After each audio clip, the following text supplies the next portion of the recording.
Voyage en Afrique.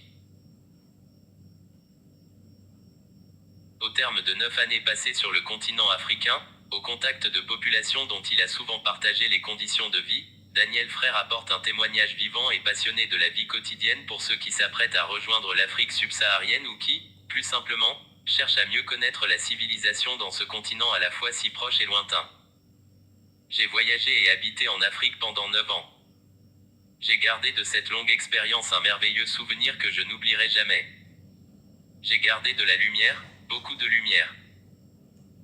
Durant ces 9 ans remplis d'émotions, j'étais toujours fasciné par les levées et couchers de soleil magiques et j'ai beaucoup aimé les arbres immenses. J'ai gardé des couleurs, toujours des couleurs. J'ai senti les odeurs d'épices et de poissons. J'ai écouté la musique traditionnelle. J'ai assisté à des festivals, des rituels et des danses masquées. J'ai touché les tissus colorés des marchés. J'ai goûté des plats pimentés. J'ai visité de beaux monuments historiques, véritables trésors d'art, témoignant de la puissance et de la splendeur des civilisations africaines. Les touristes, eux, venaient souvent en voyage organisé. Mais ils repartaient indifférents et déçus. Ils étaient surpris et étonnés de ne pas voir des éléphants traverser les routes, tristes de ne pas réaliser l'album photo de leurs rêves.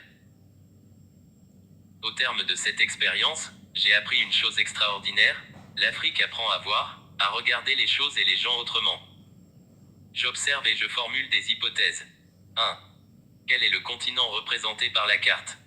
La carte représente l'Afrique. 2. Que représentent les images qui sont à gauche de la carte? Les images représentent les animaux et la musique traditionnelle. 3. Peut-on citer des noms de pays africains? Maroc, Mali, Égypte, Togo. 4. À ton avis, quand on raconte un voyage effectué, de quoi peut-on parler?